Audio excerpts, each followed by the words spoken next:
46 বলো পুষ্প কি করেছো? অপশন এ 5 প্রাইম থেকে 3 প্রাইম, একদম ঠিক। যত বড় থাকুক ভালো করে পড়বে, আর 5 প্রাইম থেকে 3 প্রাইমই হয়, ঠিক আছে।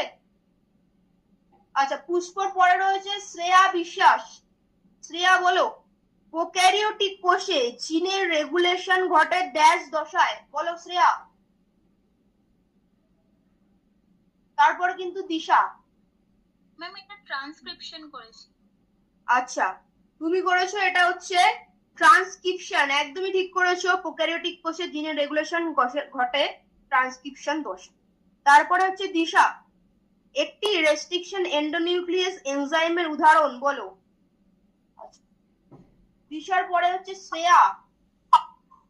ম্যাম বিএডটা করেছি, কিন্তু এটা কি বলতে চাইছে বুঝতে পারছি না।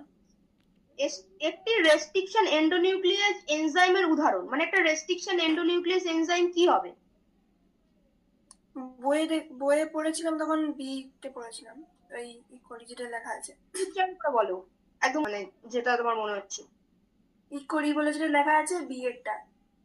আচ্ছা, ইকো আর আই, তাই তো? আচ্ছা, শেয়ার। দিশার পরে রয়েছে অহনা। অহনা কি করেছো? আমিও বি অপশনটাই করেছি। তুমিও বি অপশনটাই করেছো, তাই তো?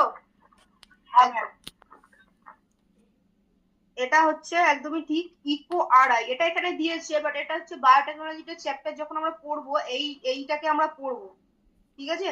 ইকো আর আই কে আমরা এই জায়গাগুলো আমরা পড়বো, পিভিআর 322 যখন পড়বো ওর অঞ্চলগুলো আমাদের পড়তে হবে, ঠিক আছে। আচ্ছা, ইউক্যারিওটিক কোষের জিনগুলিকে ড্যাশ বলে, এটা শ্রেয়ার কোশ্চেন। শ্রেয়া, ইউক্যারিওটিক কোষের জিনগুলোকে ড্যাশ বলে। এই জিনে অপশন সি। আচ্ছা, ইউক্যারিওটিক কোষের জিনগুলোকে তাহলে কি করেছে? স্প্লিট জিন, তাই তো? হ্যাঁ, ইউক্যারিওটিক কোষের জিনগুলোকে বলা হচ্ছে স্প্লিট জিন। এই জিনের সক্রিয় অংশকে এক্সন, সক্রিয় অংশ এক্সন হয় সবসময়, নিষ্ক্রিয় অংশ সবসময় ইন্ট্রন হয়, ঠিক আছে। প্রোক্যারিওটিক কোষে কোনো হচ্ছে ইন্ট্রন থাকে না, ঠিক আছে, নিষ্ক্রিয় অংশ থাকে না, তাহলে ঠিক আছে অপশন সি, ঠিক আছে। আচ্ছা, শ্রেয়ার পরে রয়েছে রাকেশ। ট্রান্সক্রিপশনের প্রারম্ভিক দশার জন্য ড্যাশ ফ্যাক্টর দায়ী।